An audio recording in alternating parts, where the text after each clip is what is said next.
Bonjour et bienvenue dans l'interview, la première de l'année. Donc bonne année à tous, bonne année Willy Boursu. Meilleurs vœux également. Voilà, justement en matière de vœux. Ce soir, le gouvernement Michel reçoit la presse et va présenter ses meilleurs vœux pour 2017. Alors quelles sont vos bonnes résolutions ?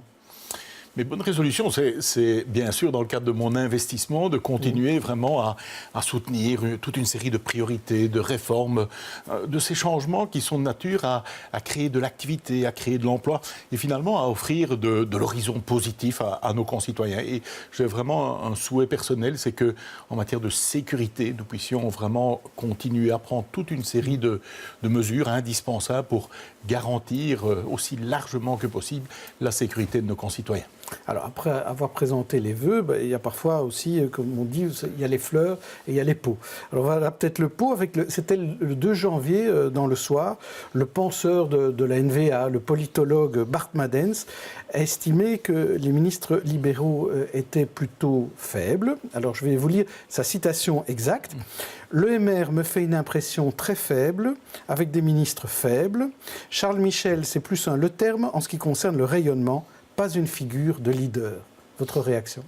Écoutez, je pense que le trait était tellement excessif qu'il est insignifiant à mes yeux. Quand je vois la masse de travail réalisé, quand je vois l'ensemble des réformes, regardez l'agenda de cette seule semaine au Parlement, qui ont été portées à la fois par le Premier ministre, par le vice-premier ministre Didier Reynders, par aussi mes collègues en matière de pension, de réforme, d'énergie, je pense qu'en un peu plus de 2 ans, le travail mené est d'une ampleur inégalée, en ce compris le travail porté par l'ensemble des ministres et maires. Donc, je pense que ce type d'attaque gratuite me paraît totalement isolé. Ça ne correspond certainement pas à ce que j'observe tous les jours. Vous êtes fort, c'est ça ? En fait, nous sommes déterminés et je pense qu'on juge un arbre à ses fruits. Regardons, notamment en termes de création d'emplois, les statistiques non discutées, qu'elles viennent de la Banque nationale ou d'autres institutions, et qui montrent à quel point les réformes portent aujourd'hui leurs fruits. Mais indépendamment des réformes socio-économiques, on le voit sur le terrain notamment de la sécurité, sur le terrain des investissements ou sur notre présence internationale, on voit à quel point nous sommes mobilisés dans non seulement des projets, mais un certain nombre de décisions qui aujourd'hui sont déjà traduites sur le terrain. Mais juste pour terminer sur cette histoire de faiblesse ou de force, souvent on entend souvent cette critique, c'est que c'est la NVA qui dirige un peu ce gouvernement, c'est Bart De Wever qui décide, c'est un gouvernement plus flamand que belge. Est-ce que ça, c'est quelque chose où, à un moment donné, vous pouvez dire, oui, c'est vrai, peut-être que la NVA est un peu trop forte dans ce gouvernement ? C'est une critique qui est souvent exposée par l'opposition depuis le début de la législature. Je rappelle qu'un gouvernement décide au consensus.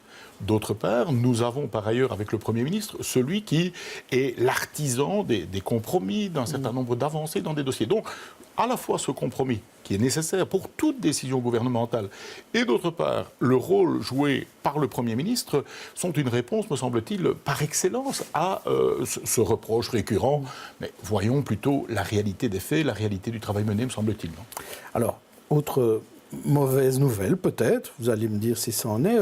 Mercredi, il y a la commission Kazakh-Gate qui démarre enfin, avec un président qui n'a pas sa langue dans sa poche, puisque ce socialiste flamand, Dirk van der Maal, estime que le maire est à tous les étages dans cette affaire Kazakh-Gate, la naturalisation de Chaudief, la défense du Kazakh, la conception, le vote de la loi. Est-ce que le président de cette commission sort-il de son rôle quand il déclare cela ? J'ai été très surpris de voir cette déclaration. Pourquoi ? Parce que la commission va seulement débuter ses travaux. Nous avons soutenu la mise en place de cette commission. Nous souhaitons toute la transparence sur l'ensemble des éléments de ce dossier ou de quelques dossiers que ce soit. Donc comment peut-on déjà tirer des conclusions alors que la commission n'a même pas entamé ses travaux ? Vraiment, j'invite à ce que chacun mène son devoir de travail, d'investigation et ensuite de conclusion, mais le fasse normalement. Comment peut-on déjà tirer les conclusions d'audition qui n'ont pas encore été, même pas décidées, mais pas encore été menées du tout ? Donc je pense effectivement que cette sortie a étonné bon nombre de membres de la commission. Vous avez vu que David Clarinval a notamment réagi en estimant que cette sortie était complètement inadaptée, complètement prématurée. Vous auriez préféré Delperrey à ce poste de président de commission ? Ce sont des décisions parlementaires. Donc, je suis membre de l'exécutif. Il ne m'appartient pas de dire qu'une commission parlementaire doit s'exécuter. Et en même temps, un président doit réunir un assez large consensus. Vous avez suivi les différentes étapes d'installation de cette commission. Alors, demain, il y a commission sociale à la Chambre. Et vous allez présenter avec votre collègue Maggie De Blok une réforme du financement de la sécurité sociale. Là aussi, il y a déjà des boucliers qui se lèvent. Les mutuelles, les syndicats disent que vous voulez démanteler la Sécu en touchant à ce qu'on appelle la dotation d'équilibre. Et cette dotation d'équilibre, elle est prévue à peu plus de 2 milliards pour 2016, où il s'agit de renflouer les caisses de la Sécu sociale. Et vous voulez faire en sorte que cette dotation, ce que paye l'État donc pour renflouer, ce ne soit plus automatique. Pourquoi vous ne voulez plus que ce soit automatique ? Notre démarche, elle est tout autre. On doit tout d'abord garantir le financement de la sécurité sociale, des régimes de sécurité sociale qui concernent les salariés ou les indépendants, par exemple, ou encore le financement des soins de santé. Donc, on doit prévoir un mécanisme qui pérennise dans le temps et qui garantisse le financement. 2, on doit le faire avec transparence. Aujourd'hui, il est absolument incroyablement compliqué de pouvoir suivre, de pouvoir identifier les mécanismes de financement qui existent aujourd'hui. 3, on devait s'adapter à la réforme de l'État. Je rappelle que certaines dépenses ont été transférées aux entités fédérées avec les financements qui s'en suivent. Dès lors, on devait adapter nos propres mécanismes au niveau fédéral. Ce que nous avons introduit, c'est à la fois plus de transparence, de la pérennité, c'est-à-dire de la garantie dans le financement. Nous ne voulons pas que ce soit en 19, en 20, en 21, nous voir confronter une situation où on se trouverait en difficulté par rapport au financement des prestations sociales qui sont prises en charge dans le cadre de la sécurité sociale. Et troisièmement, vous avez raison, nous prévoyons un monitoring très serré. Concrètement, les mesures qui sont prises, les accords sociaux, les mesures de responsabilisation, de lutte contre la fraude ou d'autres encore, nous souhaitons en voir, bien sûr, leur application décidée et concrétisée, mais aussi les résultats qui vont être suivis par un organisme d'experts. Et le cas échéant, s'il y a des ajustements à faire, ces ajustements seront, bien sûr, après concertation avec les partenaires sociaux, fixés de manière à ce que la balise financière soit garantie. Donc, on va avoir le débat demain et vraiment, je vais aller à la rencontre avec ma collègue Maggie De Blok des partenaires sociaux parce que l'objectif que nous poursuivons est le même, finalement. C'est de garantir, que ce soit en matière de pension, d'invalidité, de mutuelle, de garantir que les financements nécessaires soient assurés et en même temps qu'il n'y ait pas d'abus de manière à ce que l'argent aille à l'endroit où il doit être le mieux utilisé. Mais eux, en l'occurrence, les syndicats ont l'impression que vous allez leur prendre une petite part de leur autonomie qu'ils ont aujourd'hui. Ce n'est pas notre volonté. On va partager avec eux vraiment l'objectif de responsabilisation et en même temps la totale transparence sur donc vous allez les contrôler. Financiers. On ne va pas les contrôler, on va discuter avec eux de l'ensemble des mécanismes, notamment de responsabilisation, du résultat des mesures qui sont prises, mais on va aussi, avec eux, et après concertation avec eux, prendre nos responsabilités si celles-ci doivent être prises. Nous devons garantir le financement, non seulement pour aujourd'hui, mais aussi le financement de l'avenir. Et ce sont vraiment des prestations sociales qui sont indispensables pour tout un chacun. Donc je pense qu'on doit vraiment se parler sur cette réforme parce qu'on poursuit largement le même objectif. Oui, c'est un sujet important, on en reparlera. En matière d'indépendants, vous êtes ministre des Indépendants. Maintenant, les professions libérales, depuis 2017, peuvent faire faillite. Est-ce que c'est bien de pouvoir faire faillite ? En fait, le but n'est pas de faire faillite. Oui. Vous avez observé d'ailleurs que le nombre des faillites diminue dans notre pays. Nous avons de nouveau enregistré en 2016 une diminution du nombre de celles-ci, signe de la santé économique de plus en plus retrouvée de notre pays.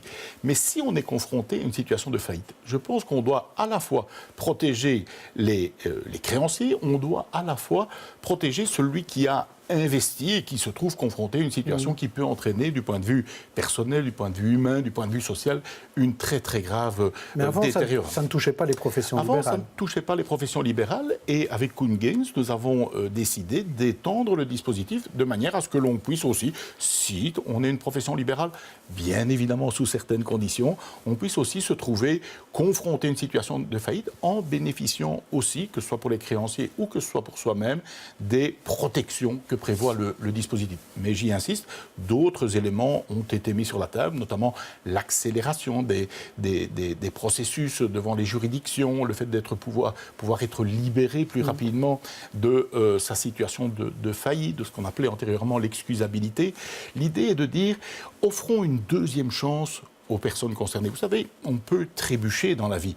On peut se trouver dans une situation où, suite à X circonstances extérieures, on voit son investissement malheureusement gravement, voire définitivement compromis.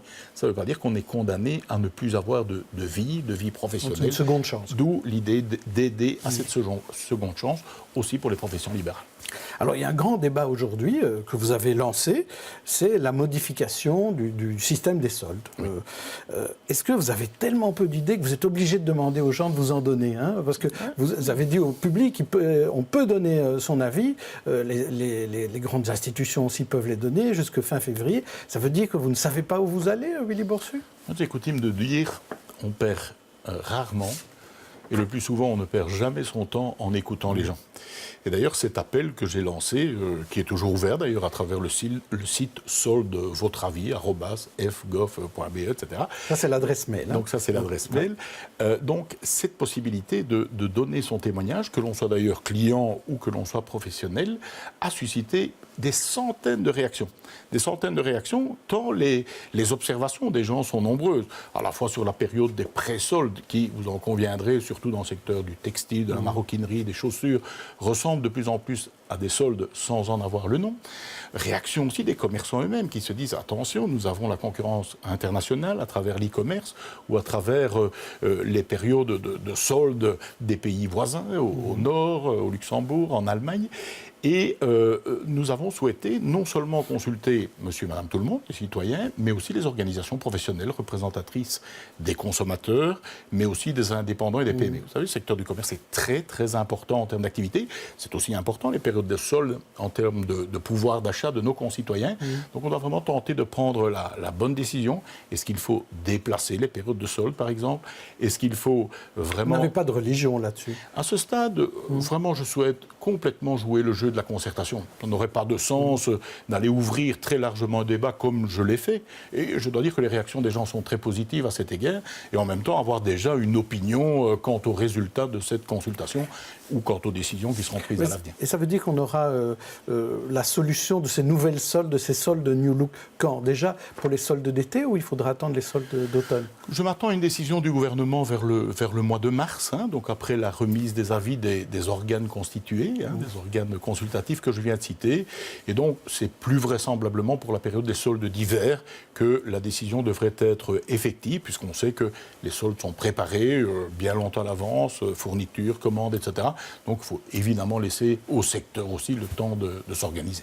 Merci Willy Boursu. Je vous en prie, avec plaisir. Bonne journée, bonne soirée et à demain pour un autre invité pour l'interview.